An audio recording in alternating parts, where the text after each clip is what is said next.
MachNation, Steve Hilton. Hi, Steve. Hi, Will. Thanks for having me here. Thank you. And we also have Greg Koziski, who's head of AVSystem's Coyote IoT platforms. Hello, Greg. It's a pleasure to be here with you today. Thanks, Greg. In today's webinar, we aim to provide an in-depth technical discussion of the topic, as well as attempting to link to the strategic business impact. We're going to end with the advantages of OMA, LwM2M, as a technology for IoT device management. First, a few words about AVSystem. AVSystem is a Poland-based software firm specializing in enabling IoT services for service providers, enterprises, and OEMs, specifically in the area of device management. AVSystem's Coyote IoT is a suite of device management and data orchestration platform for OMA LwM2M based IoT services. It's deployed over the cloud or on enterprise premises. Next, Steve, if you could go ahead, please introduce MachNation. Thanks, Will. So MachNation is an independent IoT technology testing, benchmarking, and design firm. We specialize in testing and using IoT software and platforms. We've been in business 6 years. We're headquartered in the United States. And as I said, we're exclusively focused on enterprise IoT. We provide our clients with fact-based insights and recommendations. And we call them fact-based because all of our research is based on hands-on technology testing. We use IoT technology in our own hands-on IoT platform testing and benchmarking lab. And this allows us to provide insights that are based on actually using the technology ourselves. Back to you, Will. Thank you, Steve. Now, we're going to tackle 3 major challenges of IoT device management. First, let me set the stage. What is IoT device management? Why is it even important? When we talk about IoT device management, generally a device management platform includes these capabilities: provisioning, registration, bootstrapping, configuration, remote reset, monitoring, diagnostics, firmware management, especially over-the-air services. We're going to focus a lot on firmware over-the-air FOTA services and the security and troubleshooting. First, let's take a look at the characteristics of IoT devices. IoT devices are typically constrained, small devices with limited CPU, limited memory, and limited power resources, and hundreds and thousands of them out there. You expect them to last for a long time. Firmware management becomes critical for bug fixes, for feature updates, for driver updates, system updates. Over-the-air firmware management, FOTA, at a large scale is indeed reliably and securely a non-trivial task. So let's tackle the issue of FOTA as the first of the 3 challenges we're discussing today. Steve, MachNation has done research in this area multiple times. Would you please start us off on the FOTA challenge? Sure, Will. Yeah, so the first challenge for managing IoT devices at scale is the need to update devices over the air. And I mean, there's any number of reasons why that's important. I think the first one to think about is first that to update devices, especially remote devices, can be really expensive, right? So if you've got devices that are, in remote locations in the middle of oil fields or on, cargo tankers in the middle of an ocean, it's really expensive to send a person out to do updating. So the challenge of being able to manage a device over the air is really all about making sure that the cost to provide the service matches the value of the service or the revenue being generated by the service. Secondly, it's really important to update devices. As you were saying earlier, Will, these devices can last 3, 5, 10 years or longer. Long-lived devices are risky if you do not update them. And I think everybody knows, sort of in the world that we live in today, vulnerabilities that we don't sort of recognize initially with a device can happen over time. And it's really important to be able to effectively and efficiently being able to push out an update at scale to devices to make sure that all vulnerabilities are patched. And thirdly, it's important to be able to update devices over the air because, frankly, at some point, an enterprise or a service provider is going to want to add additional functionality to the device. And one of the ways to make sure that you can do that in an efficient way is to push out a software update over the air.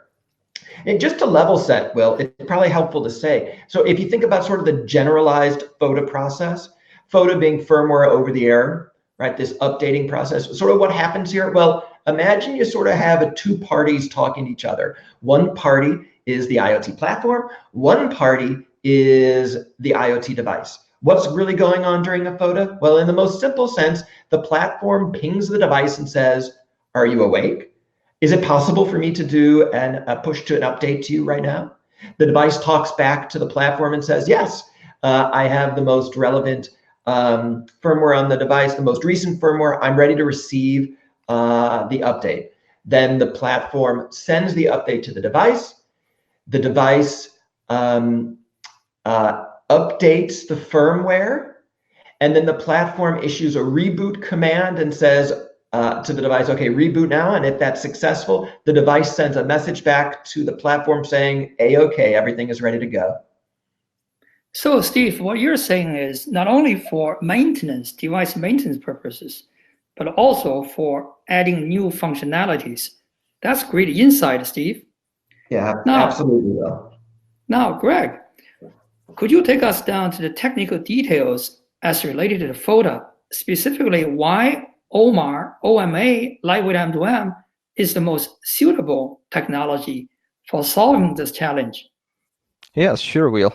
So at the beginning, let me make a clear division of responsibilities. First, we need to have a file, so we have a device vendor. All of you have probably heard about putting backdoors, embedding credentials, or lack of firmware file signing. So let's assume that we have a file ready to be uploaded for your devices. And here, the good device management protocol enters the picture. There are many ways of implementing firmware updates available on the market. In fact, every platform or device vendor can develop a custom mechanism and claim to have FOTA support. However, they usually don't guarantee any interoperability of the implementation, which is why the LwM2M protocol offers the leading solution in this field. And what I would like to do is to prove that performing a firmware update is a simple task, provided that you have chosen the LwM2M protocol. Even if a popular file transfer method is to be used, such as the well-known HTTP protocol, there are a number of concerns which must be addressed. These issues are displayed in this slide. So let's take a closer look at messaging protocols, because messaging protocols are fairly popular today, right? Messaging protocols like MQTT don't provide any answer to these points, for example. Unless device management operations are defined on top of the messaging protocol, we have no clue, no idea how to transfer data and operations to the devices. So that's it. But the LwM2M protocol provides us a lot of flexibility. So let's turn on to the next slide. Yeah. So if we have a file, you can plethora of possibilities. You can use, for example, a dedicated LwM2M server or a separate file server. So the specification allows you to make a decision where to store a file. So this is very useful because you can make use of CDN, Content Delivery Network integration, for example. And this is also important because the platform can be built in a smart manner. Let's go on to the next slide, Will.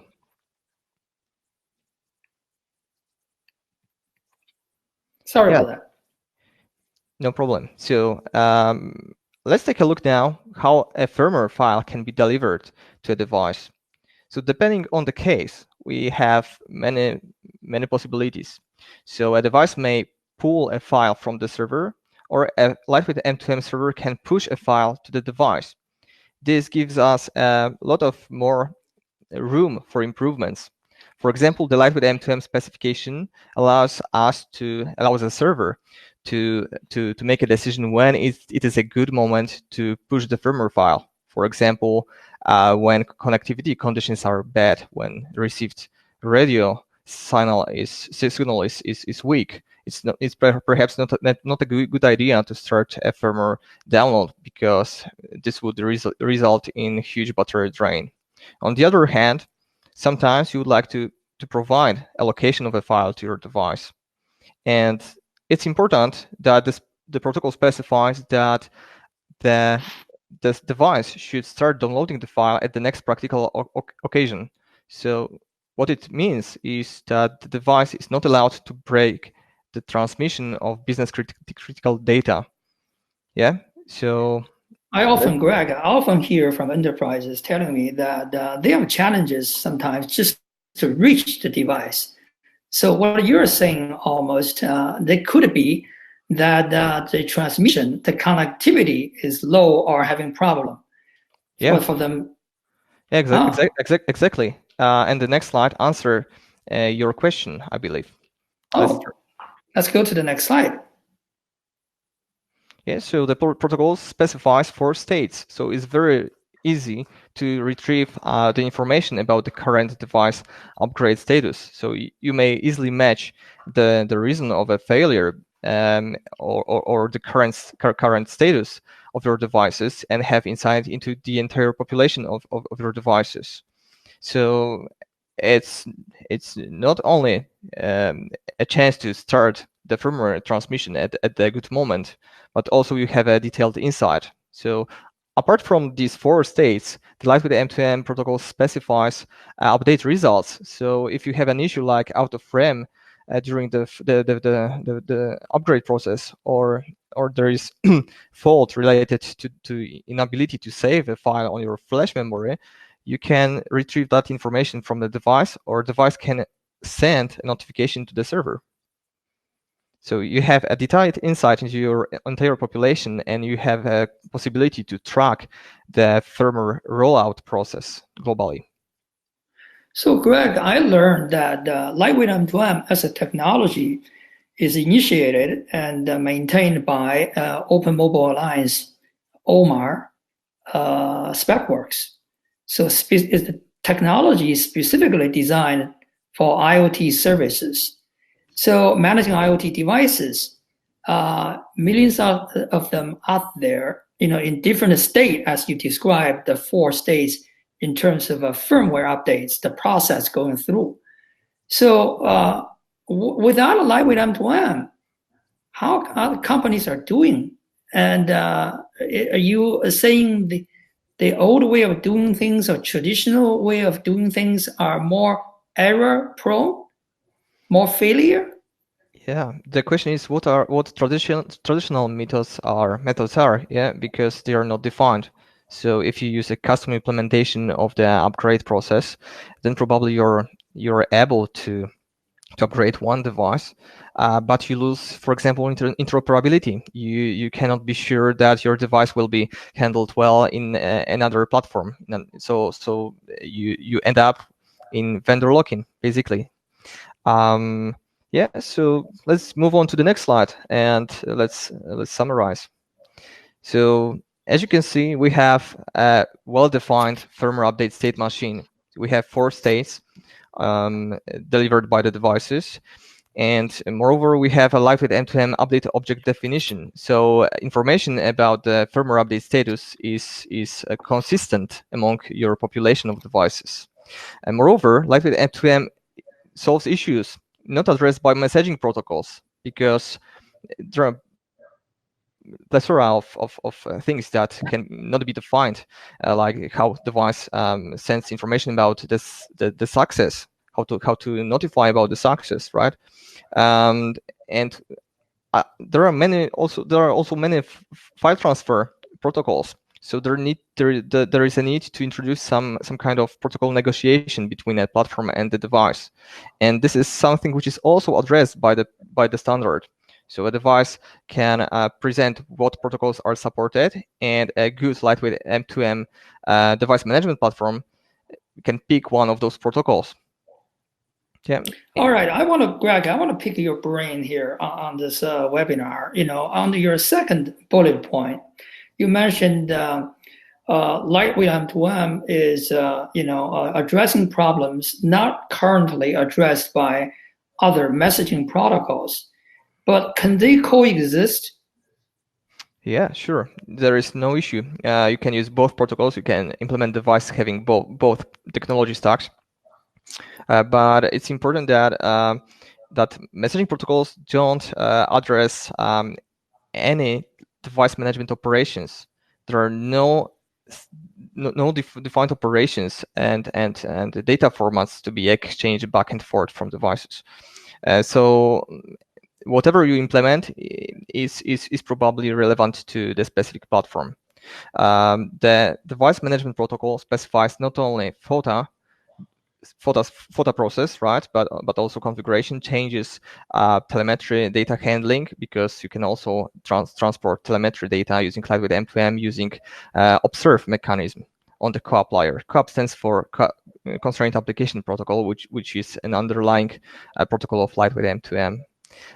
So there is a whole bunch of features delivered by lightweight M2M which are not even addressed by messaging protocols. Messaging protocols like AMQP or MQTT deliver only a way to exchange data between nodes. So that's it. Greg, you brought up a good point when you mentioned the CoAP, constrained application protocol. So as a matter of fact, what I heard is that lightweight M2M, the technology stack, is actually sits on top of CoAP. Can you expand on that a little bit? Yes, constrained application protocol is a binary protocol. So what it means is that you can you can transfer very efficiently messages between devices and servers. But one of the examples that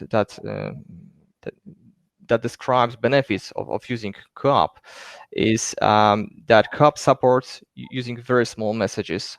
So in constrained networks like narrowband IoT networks, when you have very low MTU is maximum transmission unit, then you can have huge benefits from using CoAP, because usually datagram transport protocols does not support segmentation and resequencing. So if you transfer a large file over datagram transport protocols, then you have file size limit, because constrained device is not able to reorder and merge all the pieces together. So in case of transferring bigger files like firmware files, it's important to allow devices to collect the file without any issues. So there is a feature called blockwise transfer on the CoAP layer, which solves this issue. So basically, it's possible to transfer a file in blocks which are adjusted and meet MTU size. So you don't have huge fragmentation here, and this is one of the advantages of the lightweight M2M protocol as well. Excellent. That seems to be the lightweight M2M offers the easiest way to do just that for file transferring at the minimum. All right, let's go to the next slide. Sum this up for us, Greg. Okay, so long story short, you can have any solution, but as soon as you have thousands of devices, real issues can be revealed. So if you have a very simple solution that will work for a few devices, but as soon as you reach a huge amount of devices, millions of devices, there is a chance that you need to have a very detailed insight into the entire population, into the entire fleet. So this is where LwM2M allows you to have full control over all your devices in the field. Right. The key thing, the fundamental challenge is the number of devices out there, the sensors and controllers, and what you want to do with that device, right? Telemetry data need to report it, need to be aiding business decisions at the end of the day, tracking, but also for decision making.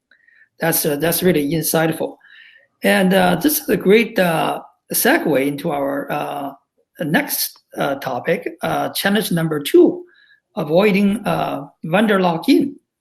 As I go around talking with enterprises and the service providers, a major challenge for users is to avoid cast-iron single vendor approach. If we learn anything we learned from the old days, the ERP, CRM days, is that you want to leave yourself more options. Multi-vendor approach, a technology that is extensible, flexible, especially in the world of IoT, given it's an evolving business case, evolving use cases. Now we got a 5G breathing down our neck. So a lot of things still unimaginable today as you and I are sitting here, but going to become a reality. So you want to select a technology that's open, standards-based platform, multi-vendor support, and give you the flexibility. Steve, now I'm going to turn to you. Your firm has done some work in this area. Please go ahead. Tell us what you find. Sure, Will. I think this is a really important challenge for managing IoT devices at scale, right? So fact of the matter is that most enterprise deployment and pretty much 100% of every service provider deployment involves heterogeneous devices, right? So, if you think about sort of the typical deployment approach at the enterprise, it's, come up with an IoT strategy, a series of tactics, sort of your business KPIs you're going to measure, create a POC, right? At some point, prove the POC from a technology perspective, and then move forward into, a pilot or further, right? But that's really just the first stage. Enterprise, the first IoT solution in an enterprise spawns the second and the third and the fourth solution, right? And so these deployments end up having heterogeneous devices. And so being able to support all those different devices on the same protocol becomes really important from a financial perspective. From a technology perspective, we've talked a lot about that, but from a financial perspective, running multiple protocols and multiple platforms can be a challenge, to make sure that the business is going to make its ROI. Secondly, as enterprises layer on more IoT solutions, the first, the second, the third, the fourth, the device management requirements do increase. While it's true that a lot of the inherent technology and capabilities inside a horizontal platform can supply most of the device requirements needed, each solution has some unique little bells and whistles that require additional capabilities, and that can increase the requirements of the device management solution. And thirdly, as Will, you were just saying, enterprises and service providers are concerned about being tied to one device vendor or one software vendor. And in the case where you've got proprietary protocol, proprietary development being done on devices, so the software, the protocols, the firmware being used on the devices, where everything is proprietary, you end up being tied, to one device vendor or software vendor, and that is a real problem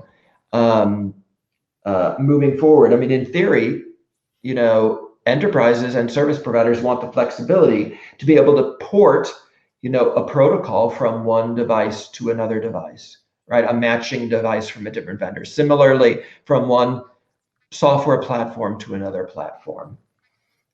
Well, let me ask you this, Steve. That's a good point you just made. Do you observe as a research firm any differences or approaches between different verticals, like, say healthcare versus transportation? I'm just picking some names from there, over there, literally. Oh, it's a really good question, Will. So in the case of device management, the differences are generally not vertical to vertical, interestingly enough. Now, for data management and analytics and at the stuff higher up in the stack, absolutely, there are vertical differences. But when it comes to device management, you know what the biggest difference is in terms of requirements and the way you deploy and implement? It's really around the type of device. So there's a big difference between how one thinks about device management for very low power, low processing devices, right? That don't have any edge capabilities, that basically sort of beep on, send a little flit of data and sort of turn off, right? That kind of device is really different from a device management perspective than, a heavy edge-based device, that's doing a lot of processing at the edge and running applications at the edge and having high requirements. So that's a really interesting question. That's really the differences for device management. It's not really a horizontal. It's not really a vertical industry thing. So it's more use case driven. You want to track, but there's a difference between, you mentioned earlier, the word ocean scared me a little bit. So if I have to be the one, the technician, go update a device in the ocean, so don't send me for sure. But also thinking the use case of that versus updating a device up in the Himalayas. So that.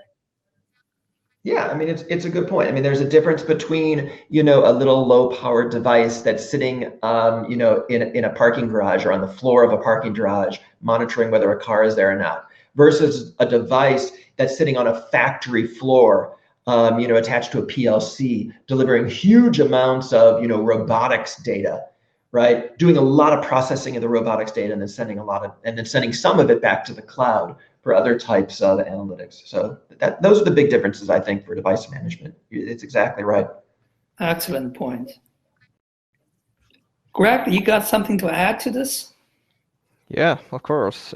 So from my experience, I don't see many people which wonder about these issues at the beginning, at least. So usually you have a developer which needs to perform a POC. So he or she can get one of the device software development kits, and a software embedded developer can use a ready-to-use solution, but usually this forces user or company at the end to use a specific platform and corresponding device SDK. So while many platforms on the market provide some kind of auto discovery, which is a very, very good feature, because you simply plug a device in and it shows up in your inventory among with all the features. Let's focus now on how it is possible to add also interoperability to auto discovery. In general, we have two ways. Some platform vendors define digital twins. So digital twins are usually defined as virtual device models. So such a model can define some device capabilities and even bindings to the communication protocols. But it only allows you to use auto discovery, because this solution will work only with a specific platform. But definitions are not compliant with other platforms. So that's said. So let's now turn on to the next slide and see the LwM2M way. Yeah, before we see the new way, next slide, let me ask you. So Steve just mentioned here this, vendor lockdown. The impact is you end up with each implementation becomes a one-off, customized effort, as you just pointed it out. And that's a huge waste of time and money And it's just simply not scalable, especially we're coming to the world of IoT, right? So I'm really looking forward to what you have to say about the new way of doing it. Okay, let's go on. Okay, so please note that the LwM2M protocol does not only provide a convention for interchanging messages between devices, such as device management operations, photo configuration change, and enabling observations. So it's also suitable for telemetry. But also there is Open Mobile Alliance Lightweight M2M Object and Resource Registry. Lightweight M2M object is defined in a single file. It's XML file, but it's a very, very simple definition. So you specify capabilities of a device, data format for communication between the platform and the device. And moreover, this registry is public. So if you have some not standard requirements, you may define your own private objects. But if you want to implement an asset tracker, it's very, very likely that you simply need to open that Open Mobile Alliance registry and compose your device of ready-to-use blocks. So this is like we have modular way of defining devices. Objects can have versions. So you can upgrade your devices using new definitions. And if you public your own definition of capabilities such as temperature or location, there are many mandatory objects as well, like Lightweight M2M server definition, connectivity monitoring. They have many useful resources already implemented. So that's it. If you public your definition, any platform vendor can implement your object as well. So it's very likely that your device, your new service, will also be compliant with any other platform. So this is true interoperability. And what we experienced at AVSystem, we observed some customers who simply connected a device and it worked out of the box. It was probably a weather station last week, which was plugged in, and we were able to use all the features on the device. No development at the platform side. Oh, Greg, that's good. I want to zoom in a little bit onto the second point you made about interoperability, right? So that's a big topic. Every enterprise service providers, when they embark on a IoT service, and first and foremost they need to consider is interop testing. Ideally you have a platform that allows you to do automated testing, make sure all the device ecosystem vendors work in unison, and also standards based. My understanding is Lightweight M2M is the common platform and facilitating the interop. Is there something else you can expand on that? I think you covered this topic, so we can move on to the next one. All right, I'm learning fast, Greg.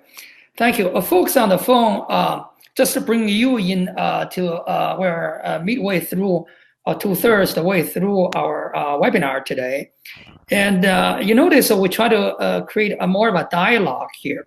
The two things we try to do make it different from other webinars. One, we're creating a dialogue, exploration, and a discussion instead of a presentation. Number two, we also want to provide the technical depth, deep technical knowledge, how it works, open the hood like Greg is doing for us. Marry that knowledge with the market reality, what's going on with the business drivers, with use cases, such as Steve mentioned on this webinar so far already. All right, I'll stop here, and let's move on to the third and the last three challenges we're discussing today. So one of the biggest issues in IoT service deployment is technology fragmentation. enterprises need to invest in open standards-based platform, scalable, and to support their various use cases. Even one single enterprise could have multiple cases they offer monetize their IoT service. With that, I want to turn to Steve again for his comment. Steve. Thanks, Will. Yeah, I mean, you bring up a really good point. So providing this standardized protocol for device management is really important. I think the first main reason is the one you just alluded to, right? It allows enterprises to create multiple IoT solutions using the same device management protocol. I mean, what would be a good example? Even an automotive manufacturer, right? This kind of manufacturer is going to be, building cars, right, and layering IoT solutions into the cars, and those solutions would be anything that includes sort of infotainment and engine diagnostics and emergency call, right? There's 3 solutions right there. But that same automotive manufacturer who is offering a connected product in the market also is probably using connected solutions inside its factory, right, for factory automation, for warehousing and logistics, for various machine learning applications, probably on some of the equipment in its factory. Right, so there are the myriad solutions that a single enterprise, in this case an automotive manufacturer, would want to be able to launch using the same device management protocol.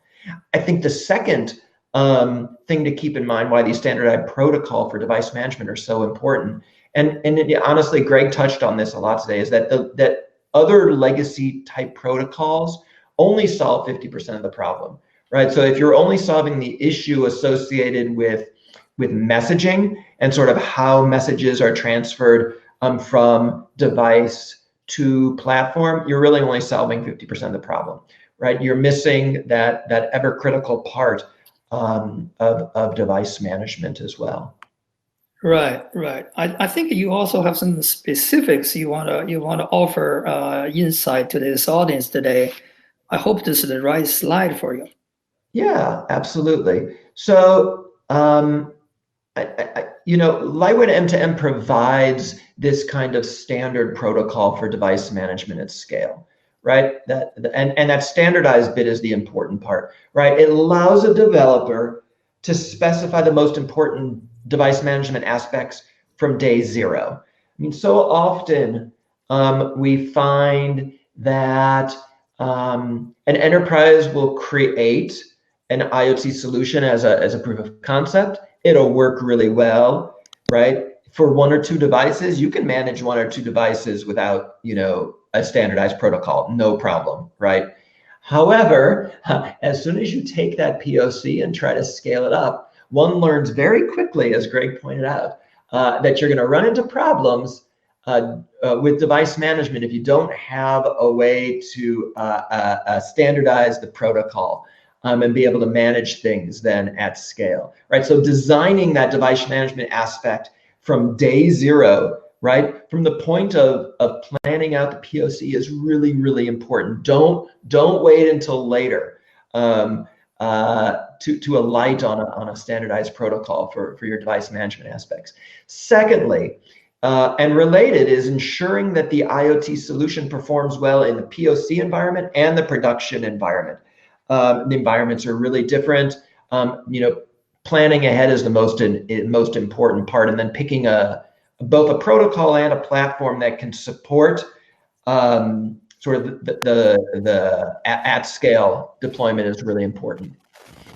LwM2M also offers this standardized type protocol with extensibility for use case specific features. I think of it as sort of following the 80-20 rule, right? Whereas LwM2M provides the structure and the structure with its objects approach, right? So you can solve really 80% of your requirements with that object-based approach, right? And make all the specifications you need.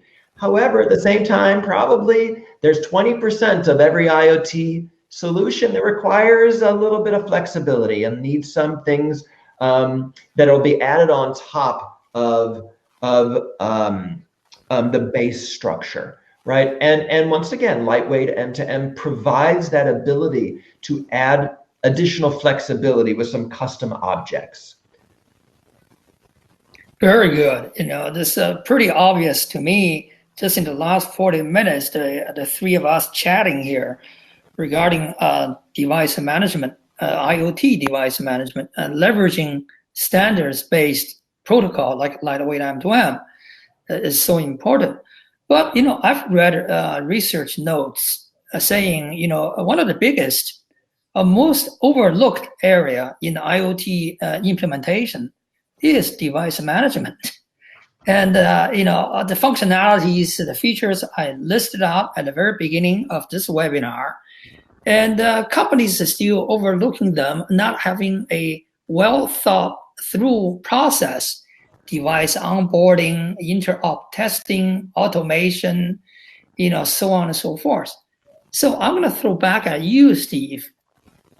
Why do you think that is? Why is device management is underinvested or overlooked, or enterprises just not quite spending the kind of time and money in this area?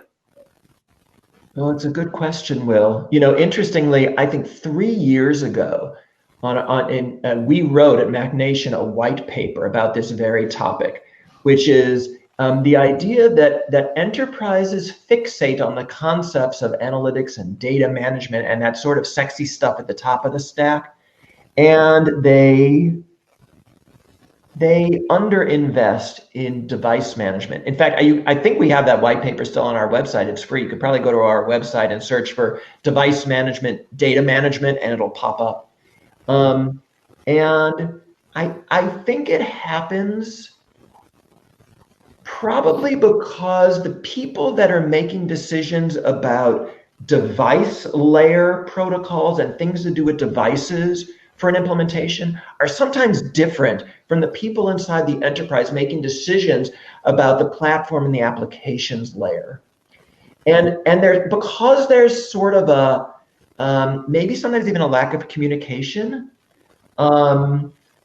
the folks that are thinking about sort of the data that's coming out, right, aren't also thinking about the device, and vice versa. The people that are thinking about the device aren't thinking about the data. And so I think we end up with a situation where the device level characteristics are sort of put off to the side and not thought about, or sometimes even thought about as like plumbing. It's not very exciting, but if you have a house without plumbing, you kind of have a rough situation in your house. I like your analogy here. The plumbing, yeah, it's not as sexy as the top level, but also, Steve, sorry to interrupt you there for a second. Is the issue of device management involves just every participant in the ecosystem. You got to work with device manufacturers, right? And that's the, I'd say, IoT endpoint who depends on a radio chipset from a chipset vendor. And then you turn into a module provider. Then you turn into a system integrator. And then you got to bring in, it's not just technology anymore. IoT is not a technology. IoT is a service. It's a business, right? So you got to bring in product, internally, your engineering side, and your product management, your marketing, your business executives. So it involves more moving parts versus a old, in the ERP days, technology implementation. Would you agree with that? I would, Will. I mean, I think people underestimate how hard device management really is. It touches so many aspects of the entire IoT solution. And I think the difficulty of doing this right, not only at POC, but at scale, really separates sort of the wheat from the chaff, right? I mean, it's hard to do and takes some good work, and it's important to find the protocols and the platforms that really excel in these areas. But I got the good news, I think, today. What I learned, the last 45 minutes is that help is on the way. We got a standard, industry standard, organized by a global organization, OMA SpecWorks, and it's lightweight M2M. And there are vendors out there supporting it and wholeheartedly. So I certainly learned a lot in the last 45 minutes, Steve and Greg. Thank you very much for your insights. I'm going to try to attempt to summarize what I learned, what we covered today, and then we're going to open the floor, literally, virtually, open the floor for our audience to chat back with us. All right, so we covered in the last 45 minutes 3 challenges in the scalable IoT device management area. So one, a firmware over the air. What is LwM2M can do from interoperability perspective, from supporting different scenarios of file transfer, file uploads, dynamic photo campaigns, so on and so forth. Then we moved on to cover the device types, right? Managing multiple device types, multiple technologies, and multiple vendors to avoid vendor lock-in to paint yourself into a corner. Give yourself the flexibility. You got to future-proof. Literally, this is not a cliche anymore because everybody understands IoT is an evolving field. And with 5G, there's a lot of things. We're just at the cusp of it at the moment. So you do not want to paint yourself into a corner. A flexible, scalable, open platform, standards-based, that's where you want to go. That's what I learned from you folks here, Greg and Steve. Third one, we covered the challenge is providing a standardized protocol, right? So that's essentially covers everything we've been discussing today. All right, we got about 10 minutes left in our time block.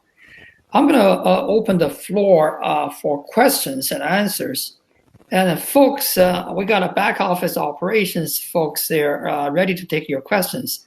What you can do is you text your questions to the chat box in front of you on the screen. I think it's the lower bottom right corner. And type in your questions. I'm sure Greg and Steve, even me, I'll chime in. I'm not shy. So with your questions, the floor is open.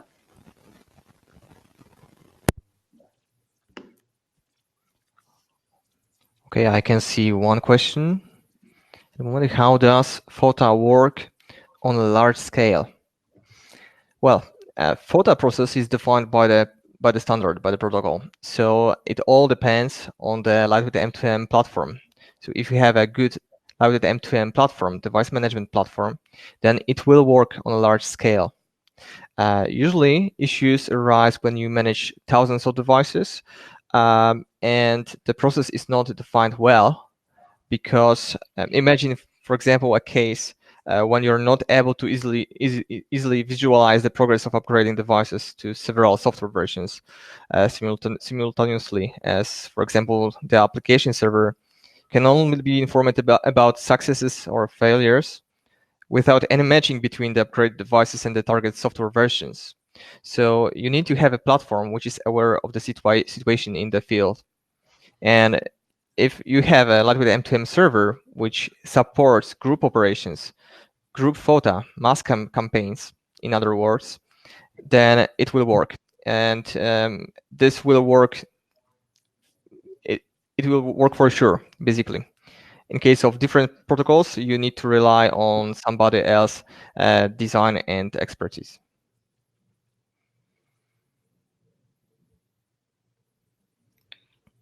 Right. Do we have another question? Yes, I think we have one question related to market adaptation. Market adaptation. Could you read the question, the full question? How is the market adaptation for LwM2M progressing in IoT? Well, I'll start off. I think Steve probably have more insight into that, but I'll start off with our experience at AVSystem. So LwM2M as a technology has been around for 4 or 5 years, right? So it's beyond version 1 now, and version 2 is on the horizon, and the technology is evolving, and a lot of these lightweight M2M advantages, is very adaptable to a cellular-based IoT network, such as narrowband IoT, Cat-M networks. So you can see service providers probably the most aggressive in adopting lightweight M2M for device management. And also, I think automotive industry is not far behind either. So that's kind of what we are hearing, market adoption across the industries, right? I even hear from, for instance, a CPG company, a global 500 CPG, consumer packaged goods industry, things you and I as a consumer deal with on a daily basis. They're expanding their IoT offering or their technology stack into cellular NB-IoT, and therefore they're looking into lightweight M2M to facilitate that. So that's my quick reaction to that question. Steve may have more. Mm-hmm. No, Will, that was good. I mean, every service provider we talk to asks about it, right, and has interest in how to use lightweight M2M and sort of build it into sort of their process. Because every service provider is interested in sort of, we build it and they will come, right? Like sort of mass deployment is really important in that environment. I would also say that I think as we continue to see lightweight M2M and the lightweight M2M clients become more and more productized, we're going to see more adoption of it, right? So the ability for an enterprise to create a client, push it out to a device on its own, I think will be really, really important, and will continue to fuel development and interest in the spec. Right. Okay, so let's focus on the next question. Is the lightweight M2M also the right protocol for IoT devices?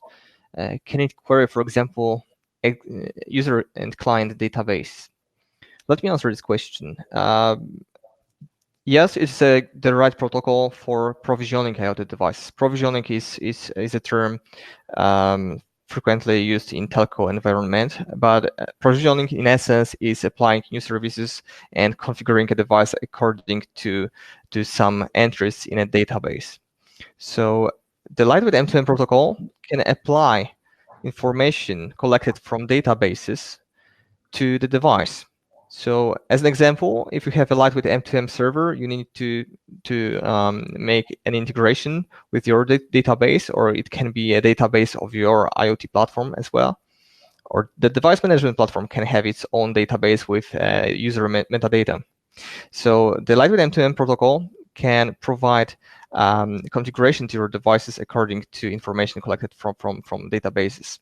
Another example, which probably answers this question, is that in case of very complex devices, it's possible to implement some logic on the device side. For example, we had a case when a device, it was possible to configure a custom endpoint for telemetry data on the device side. So the lightweight M2M protocol was used to configure a device to send telemetry data using a custom protocol to a specific endpoint somewhere on the internet. So in this case, it was possible to use the lightweight M2M to configure a device to directly interact with another system.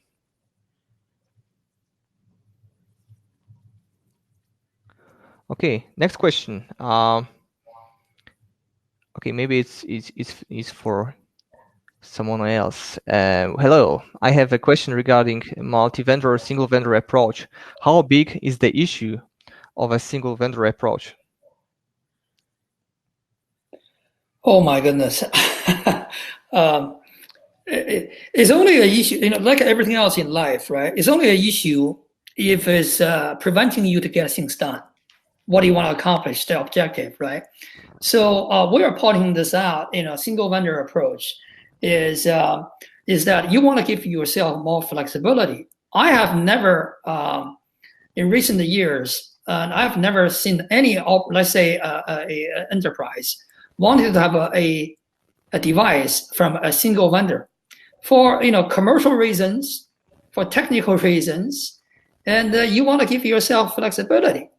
So how big that is, it really depends on your company's objective, and you want to be, you don't mind that you're dealing with a single vendor. You think this is the best there is. There's only one thing in the world for it. I'm going to go for it, right? So it's almost like I tell my kids, don't put all your eggs in one basket. So for commercial, it's more than just technical reasons. It's commercial reasons. So that's why I don't mean to be dismissive of the question, but it is big, and all the enterprises and service providers that I've been dealing with in my career has been learned the lessons from early days, .com days, is that you want to be bleeding edge, you want to be cutting edge, you want to create the technological advantage over your competition. But at the same time, you don't want to paint yourself in a corner. Give yourself a flexibility, extensibility to extend. So I think it is huge to me. Okay, we are about to end. I will quickly answer two last questions. First one is, constrained application protocol works on UDP. What if UDP is filtered? The latest specification of the LwM2M protocol, the version 1.1, specify additional transport bindings. So in essence, it's possible to use COAP over TCP protocol, and that's what our platform supports, for example. And next question is, what is the risk of not considering IoT in device management from the beginning? Or when should an enterprise consider IoT device management relative to IoT analytics, IoT application development, and others? So my question, my answer is that the device management is understood in many ways. So some platform vendors understand device management just as entry point for your devices. You need to provide authentication for your devices, manage certificates, group devices. But the full device management term covers also group management and provisioning, configuring your devices. So even if you have a very basic solution and a small amount of devices, you need to have that component in your network. So if you leave the decision to choose the device management solution at the end, you will have a difficulty to integrate that with IoT analytics platform and user database, CRM, or OSS BSS platforms. So it's a good idea to start with the device management from my perspective. So we only got a minute and a half left, but I want to add quickly to this point. It's not a matter of when. It is a matter of who. What do I mean by that? Meaning we engage with at AVSystem, engage with service providers. So when they talk about devices, they have a device team, they have a QA team, a device QA team, they have a business development team working with manufacturers out there. But they also have network management team. They also have product management team. So my answer to the question the audience raised is this: is not when. We already answered that from the very beginning.